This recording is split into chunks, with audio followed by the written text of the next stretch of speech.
Hi dear student, today we are going to learn our first poem, that is Time to Believe. For the sake of your understanding, I will also explain it in Hindi. So please try to understand. If you have any queries and doubts, then please ask me after the lecture, after the video is over. Okay. First of all, यहाँ पे और पहले देखते हैं कि यहाँ पे कुछ हम लोगों को वर्क दिया गया है, वो कैसे करना है. ठीक है, तो यहाँ पे क्या हमको बोल रहा है, जस्ट ट्राई करना, क्योंकि अभी मार्किंग नहीं हो रहा है तो आपको ऐसे ही समझना पड़ेगा. नेक्स्ट वीडियो से ट्राई करेंगे कि नीचे अंडरलाइन का मार्किंग आपको दिख जाए.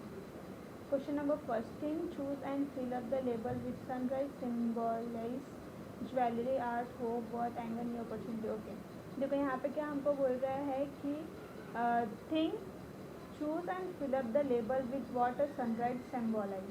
ठीक है, हम लोग को बोल रहा है कि जो सन है जब सनराइज होता है तो वो क्या सिंबल देता है हम लोगों को, क्या क्या सिंबल्स होते हैं जो हम सोचते हैं कि नहीं ये इसका सिंबल होता है. जैसे कि अगर सनराइज होता है हम लोग बोलते हैं ना कि या इट्स न्यू बिगनिंग. ठीक है, ये एक नया बिगनिंग है, ऐसा बोल सकते हैं. वो हमको होप देता है कि नहीं कल मुझसे काम नहीं हुआ था तो आज मैं तो ये कर लूँगा, क्योंकि आज का दिन क्या है, नया है, न्यू बिगनिंग है, स्टार्ट कर लेते.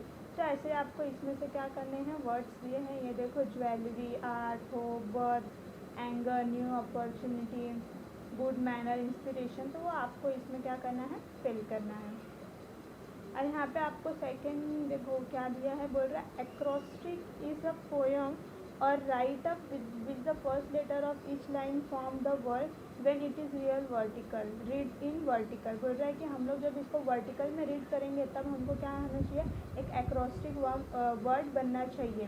ठीक है, तो जैसे कि यहाँ पे दिया है फ्रेंड. अगर हम देखो इसको पढ़ेंगे हॉरिजॉन्टल में तो FRIEND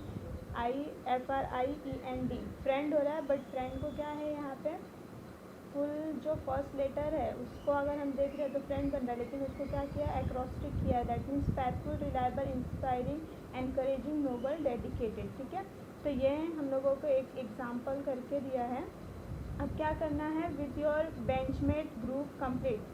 ठीक है, आप कोई भी अपना एक ग्रुप बनाओ या किसी से भी पूछ सकते हो. ठीक है, आपको क्या करना है, ये ग्रुप में डिस्कस करके आपको ये क्या करना है, कंप्लीट करना है. देखो आपको दिया है यहाँ पे बिलीव और यहाँ पे दिया है फेथफुल, सॉरी फेथ. तो ये हमको क्या करना है, ऐसे ही एक्रोस्टिक वर्ड्स में करना है. ठीक है, अब आते हैं अपने पोएम पे. 1.1 a time to believe. 1.1 a time to believe. First of all हम लोग इसका जो टाइटल है वो देखते हैं कि इसका क्या मीनिंग है. Time to believe. बिलीव मतलब क्या होता है, किसी भी चीज़ पे विश्वास रखना, होप्स रखना कि नहीं ये चीज़ मुझसे हो जाएगा या फिर मुझे करना ही है. और टाइम टू बिलीव, अब हमारे पास कौन सा टाइम है, बिलीव करने का, विश्वास करने का. ठीक है, विश्वास करना है, अ टाइम टू बिलीव. ठीक है, देखो, to believe is to know that every day is a new beginning. आपको जूम करके दिखाती हूँ, देखो. To believe is to know that every day is a new beginning, is to trust that miracle happen and dream really do comes true.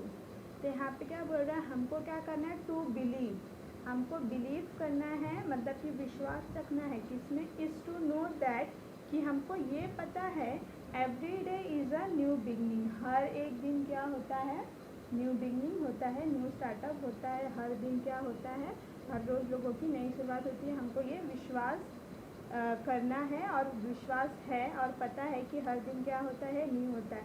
Is to trust that miracles happen, और trust करना है कि जो miracles है, ठीक है, मतलब कि जो चमत्कार है वो क्या है, चमत्कार होते हैं.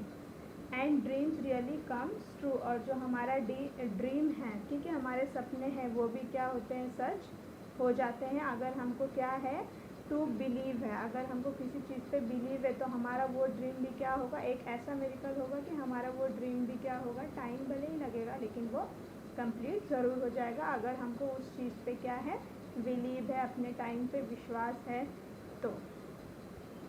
चलो सेकेंड स्टैंजा में देखते हैं इसमें क्या बोल रहे हैं.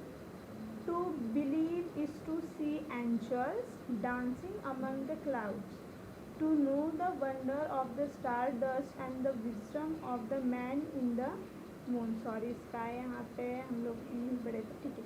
यहाँ पे देखो जो बोल्ड वर्ड्स में दिया है स्टार डस्ट, इसका मीनिंग यहाँ पे दिया हुआ है star dust having a magical quality, मतलब हम कुछ मैजिकल चीज़ देखते हैं ना, कोई चीज़ होती है तो वो क्या है स्टार डस्ट है।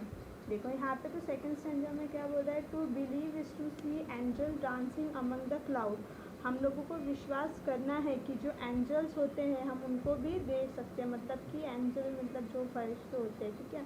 To believe is to see angel dancing among the cloud, की जो एंजल है वो कहाँ पे डांस कर रही है, अमंग द क्लाउड मतलब कि जो बादल है उनके बीच में क्या कर रही है, वो डांस कर रही है। अगर हम देखो कभी कभी ऐसे बस देखते हैं और सोचते हैं कि जैसे कि ये बादल है, किसी चीज़ का उसने शेप ले लिया, उसमें अलग अलग शेप के दिखते हैं, तो वो क्या ऐसा है कि हमको क्या दिखते हैं, वहाँ पे भी एंजल दिखते हैं और ऐसा लग रहा है कि वो क्या कर रहे हैं, वहाँ पे डांस कर रहे हैं। ये हमको बिलीव है to know the wonder of star dust sky, और हम लोगों को क्या है पता है कि जो wonder of star dust sky, ये जो स्काई है कौन सा, स्टार डस्ट का मीनिंग अभी देखे थे ना मैजिकल क्वालिटी, तो हमारा जो स्टार डस्ट मैजिकल क्वालिटी, तो हमारा जो क्लाउड है, आकाश है, ये क्या है, वो भी क्या है स्काई। देखो यहाँ पे दिखा है स्टार डस्ट स्काई, मतलब कि जो हमारा स्काई है वो कैसा मैजिकल क्वालिटी का है। तो हमको पता है कि टू नो द, हमें पता है कि wonder of star dust sky, जो स्काई है वो क्या है वंडर डस्ट है, उसमें कुछ मैजिकल क्वालिटी होगी, and the wisdom of the man in the moon, और जो हमारा क्या है जो हाँ बोल रहा है कि एक क्या है आकार, ये स्काई हमारा कैसा है magical, and the wisdom of man in the moon, और जो एक तेजस्वी आकाश के बारे में जानने के लिए हम क्या करें, जो चांद पे एक इंसान है उसकी बुद्धिमत्ता को देख रहे हैं, मतलब कि the wisdom of man in the moon, जो मून पे मैन है हम उसका विजडम भी क्या कर पा रहे हैं, देख रहे हैं। अभी थर्ड में देखो क्या बोल रहा है, थर्ड स्टैंजा में, to believe is know the value of nurturing heart, the innocence of child eyes, and the beauty of aging hand, for it is through their teaching we learn to love। यहाँ पे भी देखो दो bold word है, एक है nurturing और दूसरा है aging। nurturing का मतलब यहाँ पे देखो क्या दिया है, providing nourishment care and protection, किसी भी चीज़ में क्या करना, उसका केयर करना, उसको प्रोटेक्ट करना, वो क्या है नर्चरिंग है। और सेकेंड बोल रहा है ageing that means growing old, अगर हम ओल्ड मैन बोल सकते हैं कि जो चीज़ें जो लोग बूढ़े हो गए हैं, ठीक है वो। तो बोल रहा है कि to believe is to know, हमको क्या करना है विश्वास करना है, हमको विश्वास करना है कि to know the value of, sorry एक minute,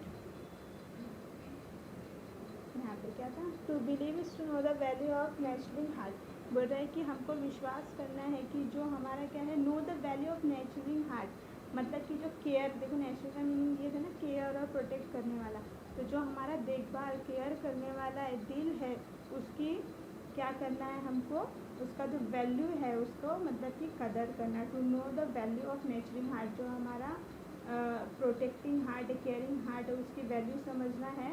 the innocence of child eyes, और एक बच्चे की आँख की जो मासूमियत है, मतलब कि इनोसेंस बोलते हैं ना एकदम मासूम, ठीक है, तो जो चाइल्ड आइज है उसकी जो मासूमियत है वो, and the beauty of ageing hand, और जो ब्यूटी किसकी है एजिंग हैंड की, मतलब जो ओल्ड मैन वुमेन्स हो उनके जो हैंड है, मतलब कि बोलते हैं ना बूढ़े जो लोग होते हैं उनका जो हाथ का जादू है वो beauty of ageing hand, for it is through their teaching, और उनके एक बुजुर्ग के हाथ की ये जो क्या है ब्यूटी है, ठीक है सुंदरता है, हमें सिखाती है, क्या करती है, for it is through their teachings, वो हम लोगों को सिखाती है कि कैसे हमको क्या करना है, वी लर्न टू लव, हम कैसे प्यार के बारे में लव के बारे में सीखे, कैसे किसी को लव करते उसके बारे में लर्न करें। अभी then after, to believe, to find the strength and courage that lie within us when it is time to pick up the pieces and begin again, ठीक है। तो यहाँ पे हम लोग को बोल रहा है कि टू बिलीव मतलब कि विश्वास करना है, विश्वास करना है टू फाइंड द स्ट्रेंथ, कि हमारा जो स्ट्रेंथ है हम उसको फाइंड आउट कर लेंगे, उसको ढूंढ लेंगे। और जो करेज है, and the courage that lies within us, और जो हमारा करेज मतलब समझते हैं ना, हम द गॉड्स दिखाते हैं, ठीक है, हाँ, साहस, जो साहस है, दैट लाइज विद इन अस, जो हमारे अंदर क्या है, छुपा है, हमको क्या करना है, उसको फाइंड आउट करना है। When it is time to pick up the pieces and begin again. Pick up the pieces का मीन्स यहाँ पे देखो दिया है पिंक कलर में, दिख रहा होगा तो। Pick up the pieces, return to normal, a shock और डिज़ास्टर, कोई भी डिज़ास्टर हो जाता है, कोई शॉक हमको लगता है, फिर उस चीज़ से क्या होना, वापस रिटर्न आना नॉर्मल पोजीशन पे, नॉर्मल थिंग पे। तो वो क्या है, पिक अप द पीसेस, ठीक है। तो यहाँ पे बोल रहा है कि हम लोग का जो when it is time to pick up the pieces and begin again, अगर ठीक है, अगर हम लोग को कुछ हो जाता है, कुछ हो गया और हम लोग क्या कर रहे हैं, पिक अप द पीसेस, ये एक ऐसा टाइम आएगा जब हम लोग अगर कोई चीज़ में सक्सीड नहीं भी हुए हैं, ठीक है, फेलियर से, उसके बाद भी हम क्या करेंगे, pick up the pieces again. तो हम फिर से क्या करेंगे, अपने नॉर्मल थिंग में आएंगे एंड बिगिन अगेन, और फिर से हम लोग सक्सेस की तैयारी क्या करेंगे, स्टार्ट कर देंगे। अगर हमको क्या है, अपने आप में बिलीव है, विश्वास है, तो हम अपने स्ट्रेंथ को, अपने करेज को, ठीक है, फिर से बाहर ला सकते हैं। और जो भी हमारे साथ हो गया है उसको भुला कर फिर से हम क्या कर सकते हैं, अपना एक नया बिगिन कर सकते हैं, स्टार्टिंग कर सकते हैं। To believe is to know we are never alone, that life is a gift and this is our time to cherish it. देखो यहाँ पे चेरिश जो गोल्ड में है उसका मीनिंग क्या दिया, hold something a very dear and of great value, कोई ऐसी चीज़ जिसको हम लोग ने होल्ड करके रखा और वो बहुत ही ग्रेट वैल्यू है उसका, ठीक है, तो वो है बेटा सेकेंड, ठीक है। तो बोल रहा है कि to believe is to know, हम लोगों को विश्वास करना है कि हमको पता है, वी आर नेवर अलोन, हमें पता है कि हम क्या हैं, अकेले नहीं हैं, that life is a gift and this is our time to cherish it, और जो लाइफ है वो हमारा क्या है, एक गिफ्ट है, अब उसको हमें क्या करना है, and it is our time, और ये हमारा टाइम आ गया है कि हम उसको क्या करें, चेरिश इट, उसको शेयर करें, जो मतलब कि क्या करेंगे, जो ये ग्रेट थिंग है उसको हम लोगों को चेरिश करके रखना है, मतलब कि ठीक करके रखना है, ठीक है। अब चेरिश दैट मीन्स को इन हिंदी संजो के भी बोल सकते हैं। चेरिश मतलब किसी भी चीज़ को होल्ड करके रखना जो हमारे लिए बहुत ही कीमती होती है, ठीक है। तो जो हमारा लाइफ है वो भी क्या है, हम लोगों को एज अ गिफ्ट मिला है, तो उस लाइफ में जो टाइम है वो क्या है, हमारे लिए बहुत ही प्रीशियस है, तो उसको भी क्या करना है, हम लोगों को चेरिश दैट मीन्स होल्ड करके अच्छे से रखना है, संजो कर रखना है। Last stanza, to believe is to know that wonderful surprises are just waiting to happen. देखो लास्ट स्टैंजा में क्या बोल रहा है कि to believe is to know, कि आपको विश्वास रखना है कि क्या, that wonderful surprises are just waiting to happen, कि हमारे लाइफ के जो भी वंडरफुल क्या है, सरप्राइजेस है, ठीक है, गिफ्ट्स है, वो क्या है, are just waiting to happen, बस वो क्या कर रहे हैं, वो मतलब कि हमारे पास आने के लिए और होने के लिए क्या करें, इंतज़ार करें। And all are hopes and dream are within reach, और हमारे जितने भी होप्स हैं, जितने भी ड्रीम्स है, आर विद इन रीच, ठीक है, मतलब कि possible to achieve, within reach का मीनिंग दिया पॉसिबल टू अचीव। तो हमारे जितने भी होप्स है, जितने भी ड्रीम्स है, अगर हम लोग टाइम पे बिलीव करते कि नहीं, मैं अगर हार्डवर्क करूँगा, ऐसे करूँगा, तो एक दिन मेरा टाइम आएगा कि ये चीज़ में मैं सक्सेस हो जाऊँगा। तो हमारे जितने भी होप्स है, जितने भी ड्रीम्स है लाइफ में, आर विद इन रीच, वो क्या है, पॉसिबल टू अचीव, मतलब कि हम उसको अचीव करने वाले हैं, ठीक। इफ़ ओनली वी बिलीव, लेकिन ये सब कब होगा, कब हम उसको अचीव करेंगे, जब हम क्या करेंगे, इफ़, अगर हम क्या करते हैं, ओनली वी बिलीव, अगर हमको सिर्फ क्या है, खुद पे बिलीव है कि नहीं, हमारा टाइम आएगा, हमको विश्वास है, बिलीव है कि नहीं, ये सारी चीज़ें क्या होंगी, हो जाएगी। फॉर एग्ज़ाम्पल, हम करेंट एग्ज़ाम्पल भी अभी ले सकते हैं, कोविड-19 चल रहा है, तो अभी भी हमारे पूरे वर्ल्ड में जितने भी डॉक्टर्स हैं और साइंटिस्ट हैं, वो लोगों को भी अभी होप्स है, और उनका भी, और हर एक पर्सन का क्या है कि ड्रीम है कि एक दिन हम लोग क्या हो जाएंगे, कोविड फ्री वर्ल्ड हो जाएगा। तो ये क्या है, वो लोग को भी क्या है, सबको बिलीव है कि नहीं है, ये एक दिन क्या होगा, ये सारी चीज़ें ख़त्म हो जाएगी। तो सबसे बड़ा चीज़ क्या होता है, बिलीव करना। अगर हम बिलीव है तो हम कोई भी काम क्या कर सकते हैं, कर सकते हैं। ठीक है, अगर आपको कोई डाउट रहेगा तो आप मुझे मैसेज करके पूछ लेना। आपको साथ में और भी होमवर्क दे देती हूँ वर्कशॉप में, ठीक है, क्योंकि ये एग्ज़ाम्स में तो ऐसे ही आते हैं।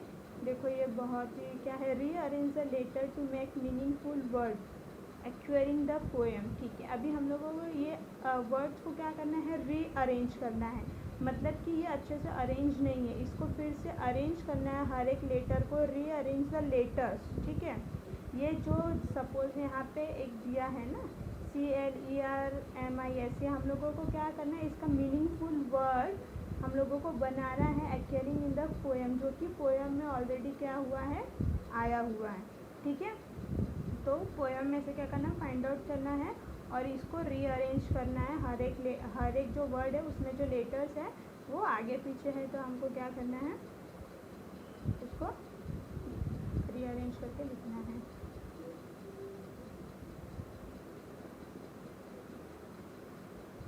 ठीक है, इसमें B1 क्या बोल रहा है, right word from the poem that describe the following. ठीक है, स्काई वर्ड लिखना है from the poem that describe the following, जो नीचे वाले को क्या कर रहा है, डिस्क्राइब कर रहा है। ठीक है, इस स्काई किसको डिस्क्राइब कर रहा है, हार्ट, हैंड और बिगनिंग, सरप्राइजेस, ये सारी चीज़ें हमको पोएम में से फाइंड आउट करनी है।